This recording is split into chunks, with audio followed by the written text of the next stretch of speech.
네, 여러분 삭개오라고 하면 어떤 이미지가 가장 먼저 떠오르십니까? 아마도 일단은 이 키가 작다는 사실, 키가 작은 사람이 떠오를 것 같고 또 예전 성경으로 하면 뽕나무라고 하는데 오늘 우리가 보는 성경에는 돌무화과 나무라고 되어 있죠. 그러니까 뽕나무와 그리고 키 작은 사람의 이미지가 가장 먼저 떠오를 것입니다. 근데 이 본문을 가만히 보시면 이제 이 주일학교 이 설교에서 많이 다루어지다 보니까 아무래도 이제 키가 작다 이것을 많이 강조한 부분은 있지만 실제 본문에서 키가 작다는 것은 그렇게 중요한 부분은 아닙니다. 단지 예수님을 보려고 사람들이 굉장히 많이 몰려왔는데 그 상황에서 키가 작으니까 상대적으로 예수님을 볼 수 없었다라는 것을 말했을 뿐이지 키가 작은 것은 그렇게 중요한 지점이 아니고요. 그리고 뭐 혹시 이 본문을 통해서 예수님은 키가 작은 사람도 사랑하신다 뭐 이렇게 결론을 내려버린다면 그거는 이제 엉뚱한 본문 이해가 될 것입니다. 보통 이 삭개오의 본문을 가지고 설교로 적용하기에는 키가 작은 상황임에도 불구하고 이 나무에 오르기까지 예수님을 보려고 하는 삭개오와 같은 신앙적 열심을 가지라라고 적용하는데 물론 굉장히 훌륭한 적용입니다. 그런데 오늘은 이 적용 말고 다른 관점에서 한번 삭개오 본문을 좀 살펴보려고 합니다. 일단 이 삭개오는 어떤 사람이냐면 2절에 보시면 세리장이고 부자입니다. 세리장이고 부자. 우리가 세리라고 하면 이제는 우리 반복됐으니까 어떤 사람인지 잘 알고 계시죠? 당시 이스라엘은 로마의 지배를 받고 있었으니까 거기에 세금을 바쳐야 되잖아요. 그 세금을 걷어서 징수하는 역할을 맡은 자들이 세리인데 그러니까 세리라고 하면 미운 사람이고 매국노 앞잡이 같은 그런 느낌이고 그런데 세리가 아니라 세리의 장이라고 하니까 이건 뭐 나쁜 사람의 우두머리 같은 느낌이 들지 않았겠습니까? 일단 뭐 세금으로 100원 걷어야 될 것을 110원 걷은 다음에 10원을 챙기는 그런 위치니까 일단 미운 사람이었던 것은 분명해 보입니다. 그런데 그는 부자죠. 그러면 세리장인 그가 부자가 될 수 있으면 부자였다면 어떻게 재물을 축적할 수 있었겠습니까? 거의 대부분이 부정한 재물이지 않았을까라고 충분히 유추할 수 있죠. 그런데 이 누가복음 문맥에서 보면 우리가 오늘 19장만 딱 봤지만 18장에서부터 쭉 보시면은 사실 삭개오와 비교가 되지 않을 수 없는 그러니까 비교가 될 수밖에 없는 인물이 한 명 있는데 그가 누구냐면 18장에 나오는 18장 18절에 보시면 어떤 관리입니다. 어떤 본문에는 부자 청년이라고 나오기도 하는데 18장 18절 한번 보시겠습니까? 부자 관리가 예수님께 선한 선생님이여 라고 부르면서 내가 뭘 해야만 영생을 얻을 수 있습니까? 다른 말로는 내가 어떻게 하면 구원에 이를 수 있습니까? 이것을 질문했습니다. 그런데 일단 예수님께 나와서 영생에 관한 질문을 했다는 것은 좋은 겁니까? 나쁜 겁니까? 좋은 거 아닙니까? 예수님께 나와서 영생을 물었다는 것은 번지수를 일단 제대로 찾은 거예요. 그리고 한 인간으로서 해야 될 만한 질문을 예수님께 한 거죠. 그런데 예수님이 뭐라고 대답하시냐면 지금 나한테 선한 선생님이라고 했냐? 선한 분은 하나님 한 분뿐이다 라고 말씀하시면서 이 관리와 좀 어느 정도 거리를 두시는 것 같은 느낌이 듭니다. 아마도 이 관리의 표현을 있는 그대로 좋게 받아주시면은 뭔가 안 될 만한 부분이 있었기 때문에 그렇게 하신 걸로 보이는데 예수님은 관리에게 이어서 이렇게 말씀하십니다. 20절 보시면 너가 계명을 알고 있을 것이다. 간음하지 말라, 살인하지 말라, 도둑질하지 말라, 거짓 증언하지 말라. 그리고 부모를 공경하라. 그러자 관리가 자신 있게 말합니다. 저는 이 모든 것을 어렸을 때부터 제대로 잘 지켜왔습니다. 그러면 여러분 지금 이렇게 대답하고 있는 관리가 예수님께 듣고 싶은 대답은 무엇이겠습니까? 그래? 그러면 너는 영생에 이미 이르렀다. 이 대답 듣고 싶지 않았겠습니까? 그가 어릴 때부터 율법을 지켜왔다는 것은 흐트러짐 없는 삶을 살아왔다는 것이고 게다가 뒤를 보면 또 재물이 많은 부자예요. 그러니까 한치도 흐트러짐 없이 부를 축적해온 사람이니까 다른 사람들이 볼 때는 존경받을 만한 사람인 것은 확실해 보이죠. 그런데 예수님은 그 관리가 듣고 싶어하는 말을 안 하십니다. 18장 22절 보시면 아직 한 가지 부족한 게 있는데 가진 것을 다 팔아 가난한 사람에게 나누라. 그러면 하늘에서 보화를 얻게 될 것이다. 그리고 와서 나를 따르라. 우리가 잘 알고 있는 말씀이죠. 그러자 관리가 예수님의 이 말씀을 듣고 23절을 보시면 예수님의 말씀을 듣고 심히 근심하게 됩니다. 이유가 나와요. 왜냐? 그는 큰 부자였기 때문이죠. 그리고 예수님이 그 근심하는 부자를 보시고 24절 보시면 재물이 있는 자는 하나님 나라에 들어가기가 어렵다. 낙타가 바늘기로 들어가는 것이 부자가 하나님 나라 들어가는 것보다 쉽다. 라고 말씀하세요. 네, 우리가 이 예수님이 하신 말씀, 가진 것을 다 팔아서 가난한 사람에게 나눠주라, 이 말씀, 사실 우리가 별로 듣고 싶지 않은 말씀 아닙니까? 네. 자, 그러면 이번에는 다른 부자 얘기를 한번 해보겠습니다. 우리가 오늘 읽은 본문이에요. 2절 보시면 삭개오는 세리장이고 부자입니다. 비교가 안 될 수가 없거든요. 세리장이고 부자예요. 한 부자는 어릴 때부터 율법을 온전하게 지켰던 부자고, 지금 보는 삭개오는 세리장이면서 부자예요. 3절 보시면 그는 예수님을 보고 싶었지만 사람들이 많았죠. 못 봤죠. 그리고 키도 작았죠. 그래서 예수님을 보려고 나무 위로 올라간 거예요. 예수님이 그곳을 지나가실 것이 예측이 됐거든요. 예수님을 잘 보려고 했던 그의 나름대로의 어떤 행동이었어요. 그런데 예수님이 그 삭개오를 위로 올려다가 이렇게 보시고서는 내려오라고 하시고, 예수님은 그 삭개오의 집에 머물겠다고 말씀하십니다. 그러자 6절 보시면요, 예수님의 그 말씀이 떨어지자마자 그가 급히, 그러니까 서둘러서 내려왔다는 것은 뭘 의미하겠습니까? 지금 기분이 되게 좋은 거예요. 예수님이 자기를 부를 거라고는 생각도 못했고, 또 자기는 사람들이 싫게 여기는, 밉게 여기는 세리장이니까 그런 나에게 관심이 있으실까라는 그런 생각도 하지 않았겠습니까?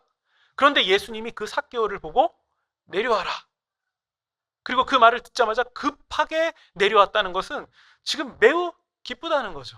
그러니까 6절 보시면 그가 예수님을 즐거워하며 영접했다라는 말이 그냥 기록된 말이 아니죠. 진짜 기뻤던 거죠. 근데 7절 보시면 사람들은 수군거립니다.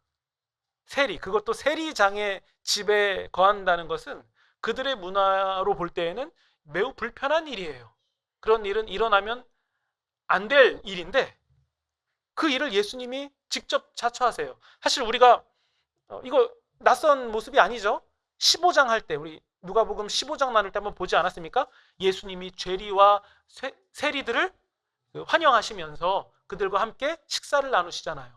그러자 바리새인과 서기관들이 그것에 대해서 불평하니까, 그래서 예수님이 잃은 양 비유도 하셨고 잃은 동전 비유도 하시고 탕자의 비유도 하시고 쭉 비유를 말씀하신 거 아닙니까? 근데 그 똑같은 상황이 지금 또 펼쳐지는 거예요. 이번에는 서기관과 바리새인들만 미워한 게 아니라 사람들이 다 싫어해요. 왜 저 행동할까? 근데 8절 보시면 삭개오가 일어나서 예수님께 이렇게 말합니다. 제 재산의 반을 가난한 이에게 주겠습니다. 만일 내가 타인의 것을 속여서 빼앗은 게 있다면 4배로 갚겠습니다. 그러자 예수님이 이 삭개오의 말을 듣고 뭐라고 대답하시냐면 9절, 오늘 구원이 이 집에 이르렀다. 이 사람도 아브라함의 자손이다.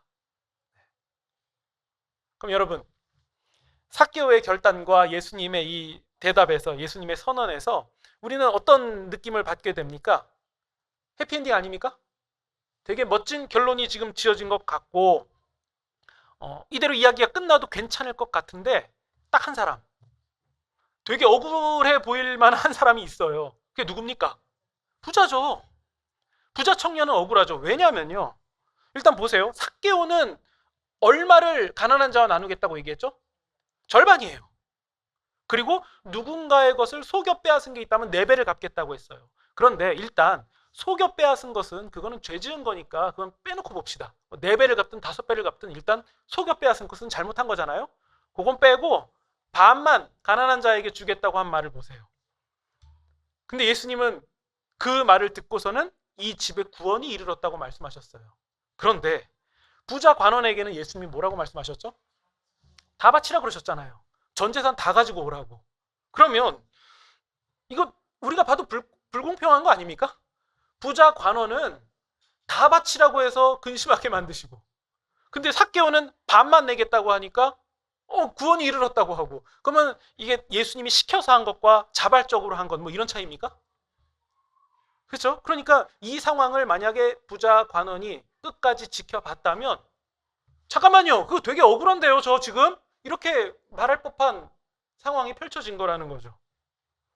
그러면 예수님은 왜 부자 관원에게는 다 팔라고 하시고 삭개오는 반만 나누겠다고 하는데 좋게 보신 걸까요? 아마도 일단 확실한 것은 예수님은 어떤 규모라던가 액수 혹은 비율 같은 것을 따진 게 아닌 것이 분명합니다. 그러니까 예수님을 따르는 길이라는 것은, 제자의 길 혹은 믿음의 길이라는 것은 이 자기 포기와 손해 없이는 따를 수 없는 길이라는 사실을 지금 말씀하고 있는 것이 일단은 분명해 보입니다. 그러니까 뭐 비율로 봤을 때 뭐 부자 관원이 다 내면은 100원 내는 거고 삭개오는 절반 냈더니 500원 내는 거라면 액수가 다르지 않습니까? 이런 건 아니겠죠. 이런 차원이 아니라 예수님을 따르는 길이라는 것은 굉장한 손해와 자기 포기, 희생 같은 것이 따를 수밖에 없다는 것을 지금 말씀하셨고, 그리고 삭개오가 그것에 기꺼이 동의한 것에 대해서 예수님은 구원이 이르렀다라고 말씀하신 것이 분명해 보인다는 거예요. 우리 그 부자 관원 읽었던 본문 뒤를 보시면은 18장 29절에 보시면 예수님은 베드로에게 어떤 말씀하시냐면, 하나님 나라를 위하여서 집이나 아내나 형제, 부모, 자녀를 버린 자는 영생을 받을 거라고 말씀하셨어요. 여러분 이 말씀 어떻게 생각하십니까? 예수님이 가족 돌보고 하는 것들은 다 내팽겨치고 나를 따라와라, 그게 잘하는 거다, 정말 문자 그대로 이 말씀을 하시는 걸까요? 우리가 알고 있는 예수님은 그런 분입니까? 그러니까 우리가 이런 본문을 읽으면 충돌을 빚는데, 여러분 다른 본문에서는 예수님이 뭐라고 말씀하시냐면 아버지나 어머니를 돌볼 재물을 가지고 나 하나님께 바쳤으니까 안 드려도 돼 라고 말하는 이런 사람은 하나님의 말씀을 폐기하는 짓이라고 했어요. 그러니까 예수님은 종교를 핑계 삼아서 부모를 돌보지 않는 것은 하나님 말씀을 폐기하는 거라고 말씀하시면서 부모를 공경하는 것이 얼마나 중요한지를 말씀하셨어요. 그리고 부자 관원에게도 그랬잖아요. 너 부모를 공경하라고. 근데 뒤에 이어지는 말씀에서 가족도 버리는 자는 영생을 얻을 수 있다라고 말씀하시면 계속 헷갈리는 말씀만 나오고 있는 거 아닙니까? 그러니까 여러분 우리도 말할 때는 공부하는 학생에게 죽도록 공부해라 이렇게 얘기하지만 그거 살려고 공부하는 거잖아요. 살라고 공부하라는 거지 정말 죽으라고 공부하는 거 아니듯이 예수님이 이런 말씀들을 자꾸 하시는 그 가운데서 정작 예수님이 우리에게 전하시려는 것은 무엇인지를 우리가 확인해야죠. 그러니까 예수님을 따라가는 길이 혹은 제자의 길이, 믿음의 길이 손해 없이는 따를 수 있는 길이 아님을 지금 분명하게 말씀하고 계신 거예요. 여러분 부자 관원은 영생을 얻고 싶었어요. 그래서 예수님께 나아갔고 예수님께 질문을 한 거예요. 근데 결국 그가 보인 행동을 보세요. 그는 자기의 재산보다 영생이 더 중요한 사람은 아니었다는 것이 들통난 거 아닙니까? 정말 영생을 갈구해서 예수님께 나아간 자가 아니라 사실 영생도 얻으면 좋고 그리고 내가 쌓은 재산도 하나 손해 없이 이렇게 둘 다 거머쥘 수 있는 그 길을 예수님께 나와서 물어봤지만 예수님을 따르는 길은 그 길이 아니라는 것을 지금 오늘 본문이 우리에게 말씀하고 있는 거죠. 그럼 여러분 삭개오는 어떻습니까? 그는 죄인입니다. 누가 봐도 죄인이에요. 어려서부터 율법을 다 지킨 사람은 아니었습니다. 그리고 보통 죄인이 아니라 세리의 장입니다. 근데 그가 재물을 축적했다는 것은 부과된 세금 외에 더 많은 것을 거두었기 때문이에요. 그거 말고는 답이 없는 것 같아요. 근데 그런 죄인이 예수님을 보기 원했습니다. 많은 인파가 몰렸기 때문에 안 보였어요. 그래서 나무 위로 올라간 겁니다. 물론 그가 키가 작아서 나무에 올라갔지만 그가 나무에 오르지 않았다 할지라도 예수님은 삭개오를 부르시고 그의 집에 가셨을 것 같아요. 왜냐하면 예수님은 잃어버린 자를 찾으시는 분이시기 때문이죠. 우리가 읽은 본문 10절에 나오지 않습니까? 예수님이 오신 것은 잃어버린 자를 찾아 구원하시는 분이기 때문에 물론 이건 가정이겠지만 삭개오가 굳이 나무에 오르지 않았더라도 예수님 보고 싶은 마음이 있었다면 예수님은 그를 만나셨을 것 같아요. 그런데 예수님이 정말 그 집에 가셨고 삭개오는 예수님이 죄인인 자기를 부르시고 자기 집에 오신 것에 대해서 너무 감사하니까 뭐라도 해보고 싶은 거예요. 예수님이 자기를 부르신 그 부르심에 자기가 응답하고 싶은 부분이 있었겠죠. 그러니까 그가 얘기한 거예요. 저의 재산의 절반을 가난한 자에게 나누겠습니다. 근데 그때 예수님이 그 말씀을 들으시고 아니야 절반 말고 전부 이렇게 교정하지 않으시고 이 집에 구원이 이르렀다 라고 말씀하신 것은 예수님이 원하신 것은 절반도 아니었다는 거죠.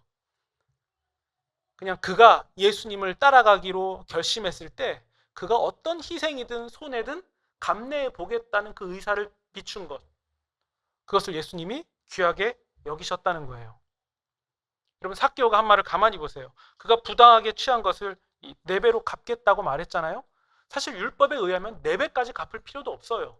그런데 그가 율법의 기준보다 더 많은 그 액수인 4배까지 자기가 갚겠다고 말했다는 것은 자기를 이 불편한 자리로 밀고 들어가는 거 아닙니까? 최소한 그가 사람들도 봤고 예수님 앞에서 나 남의 것을 부당하게 취하면 횡령하면 4배 갚겠습니다라고 말했다는 것 자체가 이제부터는 그런 삶을 더 이상 살 수 없다는 것을 스스로 선언한 거 아닙니까? 그러니까 그동안 그냥 세상이 다 그렇게 사니까 나도 똑같이 부당하게 취했던 이득들, 그냥 누구도 문제 삼지 않았던 그냥 그런 부분들을 이제는 더 이상 당연하지 않다고 말해야 된다는 거죠. 그러니까 안 말해도 되는 것을 그냥 예수님 잘 따라가겠습니다라고 그 정도만 말해도 될 것을 더 자기가 불편한 상황들까지 얘기하면서 앞으로 자기는 그렇게 못 살게끔 손해보게끔 만들었다는 거죠.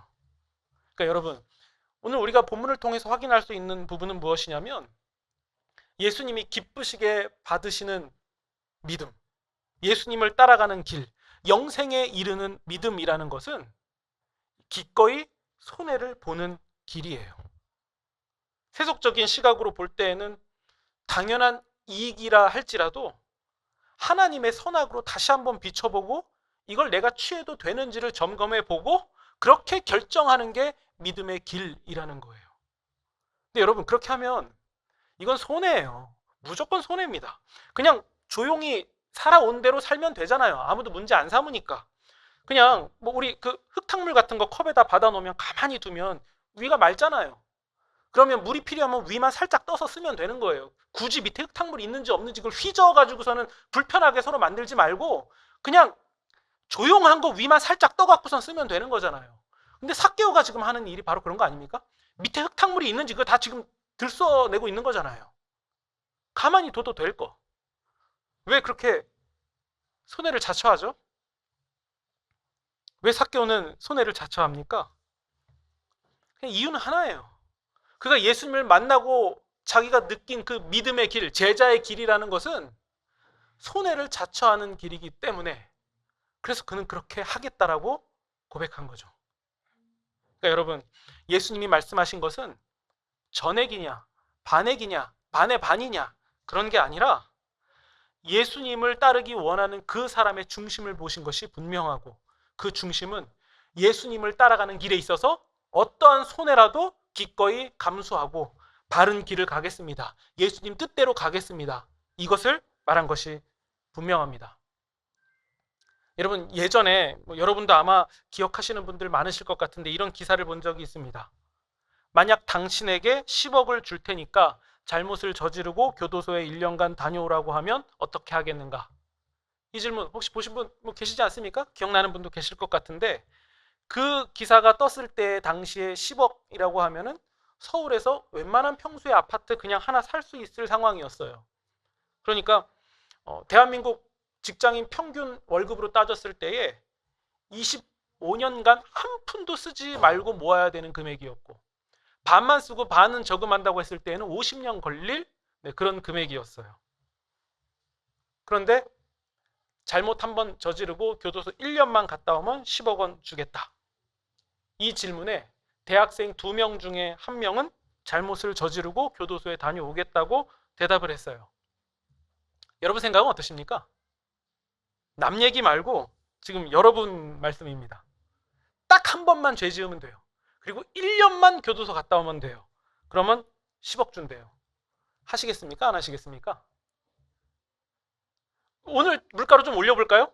딱 한 번만 죄 짓고 교도소 1년만 다녀오시면 20억 준대요. 여러분 어떻게 하시겠습니까?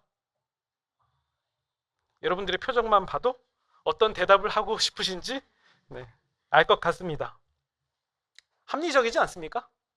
그리고 경제적이고 굉장히 지혜로운 선택 아닙니까? 딱 한 번만 죄 지으면 되니까요. 1년이니까요. 아니 10년만 갔다 오라고 해도 그렇게 큰 손해는 아니겠는데 이 정도 계산이 되지 않습니까? 그러니까 여러분 여기서 합리적인 면에서 혹은 논리적인 생각 면에서 혹은 지혜로운 선택이라는 면에서 볼 때에 저는 교도소 안 갈래요라고 하실 분 저는 없을 것 같아요. 거의 다 가실 거라고 말씀하실 것 같습니다. 그런데 문제가 하나 있잖아요. 우리는 예수님을 믿는 사람들 아닙니까? 세상의 모든 주권과 권세가 우리 주님께 있고 영생이 우리 주님께 있다는 것을 믿는 사람들 아닙니까? 그러니까 제가 가정을 하나 해볼게요. 지금 우리가 아까 그 질문에 대답을 해야 되는 순간이에요. 버튼 딱 눌러야 되는 순간입니다. 근데 그 버튼 누를 때 바로 여기 바로 옆에 예수님 서 계세요. 그때 여러분 뭐라고 대답하시겠습니까? 저 1년 교도소 갔다 오고 10억 받겠습니다. 20억 받겠습니다. 이렇게 대답하시겠습니까? 아니면 바로 옆에 예수님 계시니까 그거 거절할 만한 용기가 생길 것 같습니까? 전자입니까? 후자입니까? 물론 갈등하시겠지만 그래도 거절할 수 있는 용기가 조금 생기지 않습니까?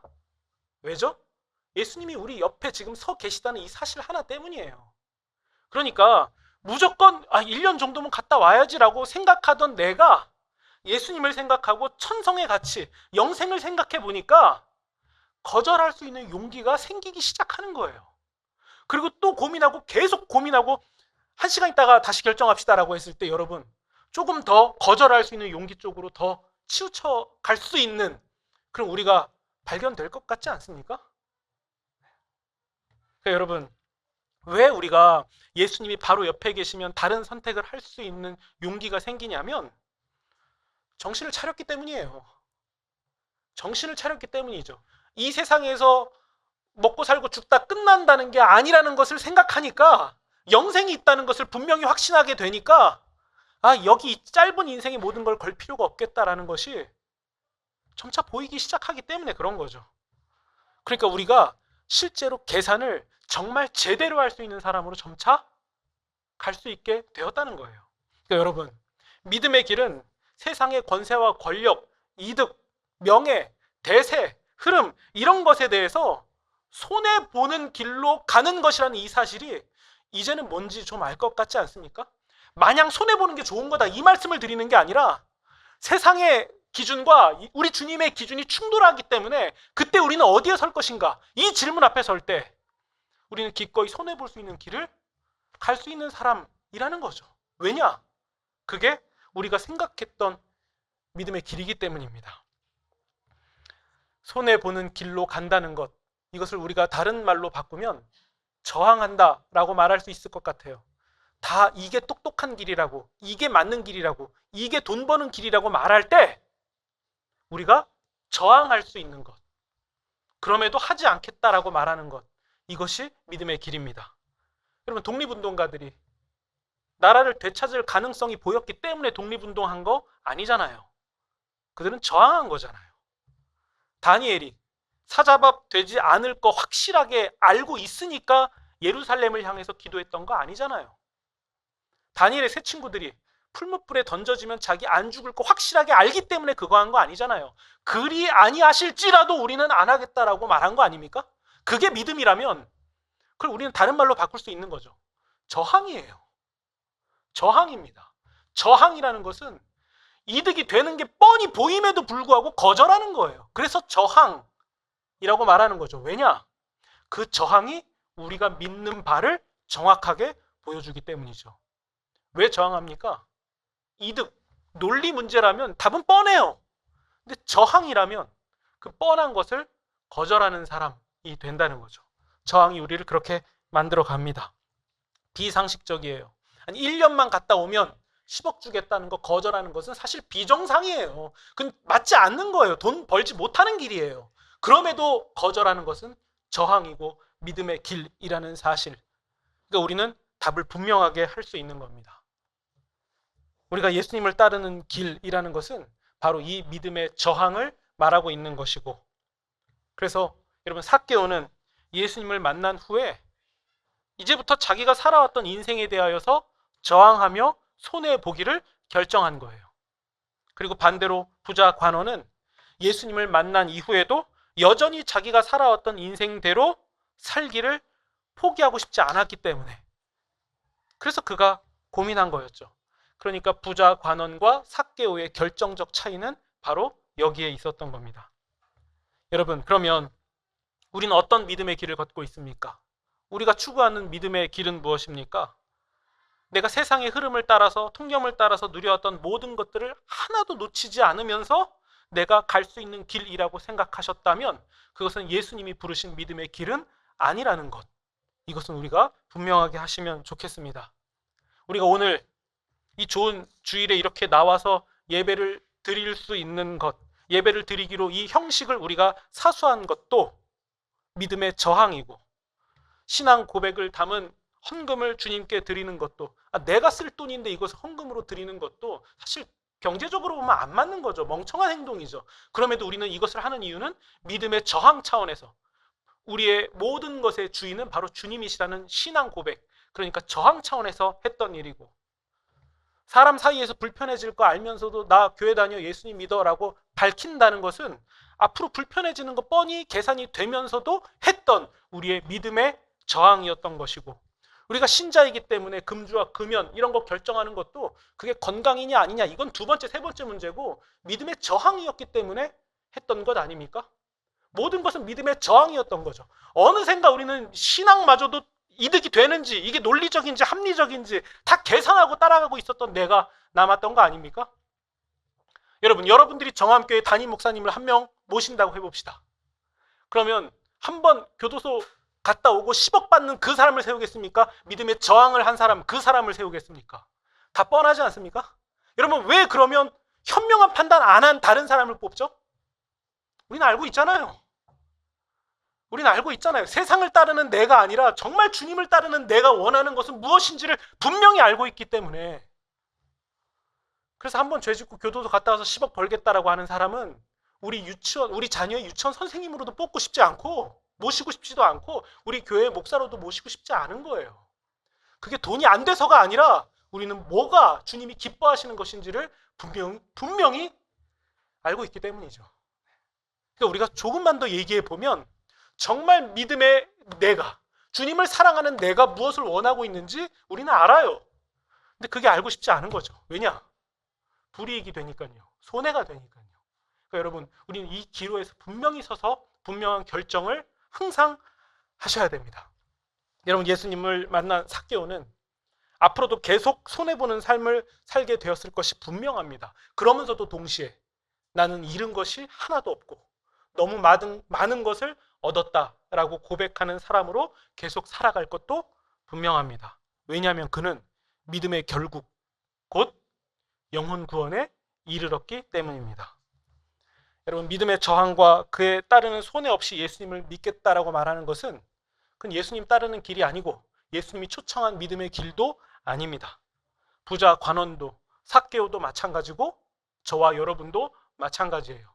예수님을 따라간다는 것은 예수님이 말씀하신 대로 머리 둘 곳 없는 길을 자처해서 가는 것입니다. 그러니까 우리가 믿음의 결정을 할 때 손해가 생각난다면 답 앞에 분명히 선 거예요. 여러분, 우리의 재산도, 부동산도, 주식도, 성공도, 심지어 우리의 자녀들마저도 우리 인생의 주인이 아닙니다.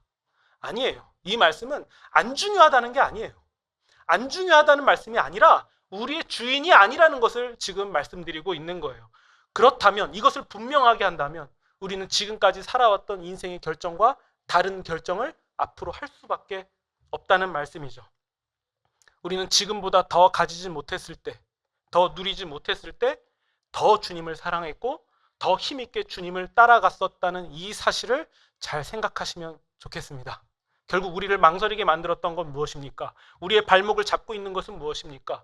우리가 예수님 앞에서 합리와 논리를 따지고 있게 된 이 상황, 왜 여기까지 오게 되었습니까? 우리가 너무 많은 것을 누리고 있기 때문은 아니었는지, 혹시 주인의 자리가 조금은 바뀌어 버린 것은 아니었는지, 우리가 이 부분을 깊이 생각해 보시면 좋겠습니다. 여러분, 주어진 한 주, 우리는 어떤 믿음의 결단을 하시겠습니까? 다른 말로 우리는 어떤 손해를 각오하시겠습니까? 내 평생 내가 끝까지 지켜낼 믿음의 저항은 무엇입니까? 이런 질문 앞에 우리가 대답하면서 내 삶의 주인은 주님이라는 사실, 내가 가고 있는 믿음의 길이 바로 이 손해를 보는 길이라는 사실을 더욱 분명하게 하시는, 이것을 깊이 확인하시는 그런 저와 여러분이 되시기를 우리 구주 예수님의 이름으로 축원드립니다. 아멘.